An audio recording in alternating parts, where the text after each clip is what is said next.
ہم نے تجھے سب کچھ عطا کر دیا.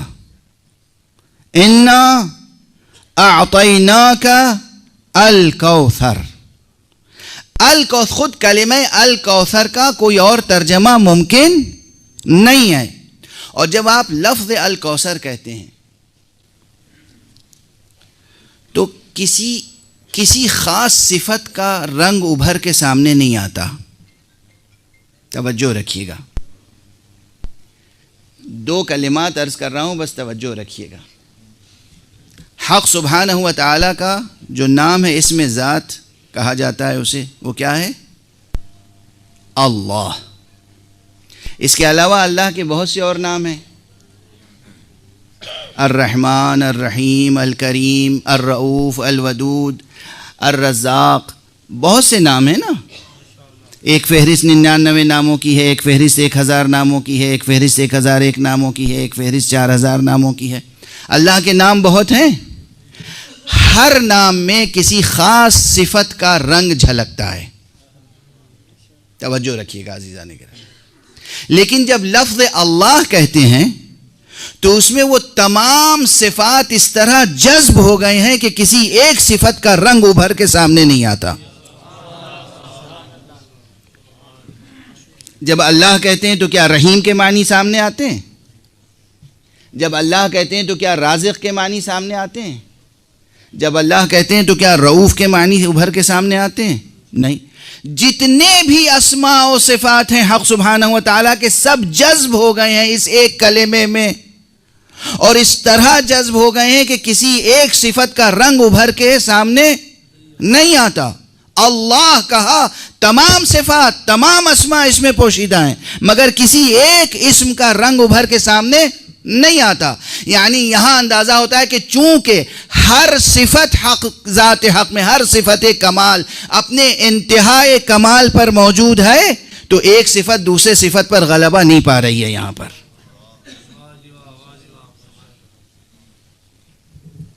اچھا، بالکل یہی شان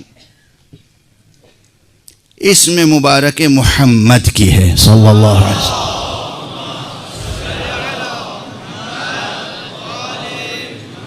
بالکل یہی شان اسم مبارک محمد کی ہے. محمد کے کیا معنی؟ جس کی تعریف کی گئی ہو. کس امر پہ تعریف کی گئی ہو؟ اس کے علم کی تعریف کی گئی ہو، اس کی شجاعت کی تعریف کی گئی ہو، اس کی سخاوت کی تعریف کی گئی ہو، اس کے صبر کی تعریف کی گئی ہو. جتنے بھی صفات ہو سکتے ہیں. بھائی کسی میں علم زیادہ ہے، آپ تعریف کریں، وہ بھی محمد. کسی میں شجاعت زیادہ ہے، آپ تعریف کریں، محمد. کسی میں صبر زیادہ ہے، تعریف کریں، محمد. تو نامتناہی صفات تک آپ کا ذہن چلا جائے گا، مگر لفظ محمد میں تمام صفات جذب ہیں اور کسی ایک صفت کا رنگ ابھر کے سامنے نہیں آ رہا ہے. یعنی جو کیفیت لفظ اللہ کی ہے وہی کیفیت لفظ محمد کی ہے. توجہ ہے. ہر اعتبار سے وہ ذات با کمال ہے. ہر اعتبار سے اس کا محمد بندہ محمود اور محمد ہے. اب وہ ذات جو ام ابیہا کا لقب اور کنیت حاصل کرنے والی تھی اور جو عطا الہی تھی، اس کے لیے بھی الکوثر کا استعارہ اس طرح استعمال کیا گیا کہ یہ سمجھ میں نہیں آتا اس ذات میں کون سی صفت زیادہ کثرت کے ساتھ موجود ہے.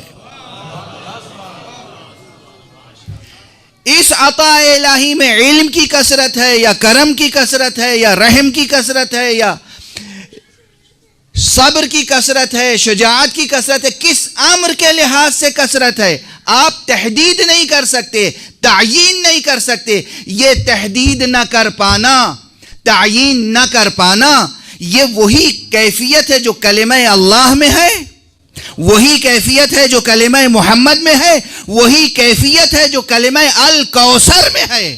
یعنی یہ کلمہ بتاتا ہے فاطمہ میں اتنے اوصاف ہیں جنہیں نہ کوئی گن سکتا ہے، نہ شمار کر سکتا ہے، نہ بیان کر سکتا ہے. یہ ہے فاطمہ. اس ذات کی عطا جس میں ہر صفت درجہ کمال پر ہے، اس ذات کے لیے عطا جس میں ہر صفت درجہ کمال پر ہے، اور عطا بھی وہ ہے جس میں ہر صفت کثرت کے ساتھ پائی جاتی ہے۔ اور ہمارے یہاں کیا سورہ ہے، کیا قصیدہ ہے، کیا ستائش ہے۔ یہ خود سورہ مصداق ہے صلوات الہیہ کا۔ اللہ نے جو اپنے نبی کی اور اولاد نبی کی عطرت نبی کی ستائش کی ہے، ان ستائشوں میں سے ایک ستائش سورہ کوثر ہے۔ یعنی سورہ کوثر میں یہ لفظ کوثر الکوثر کا استعارہ، اور اس میں کوئی شک نہیں ہے کہ یہ استعارہ صرف اور صرف ذات گرامی حضرت زہرا سلام اللہ علیہا کے لیے ہے۔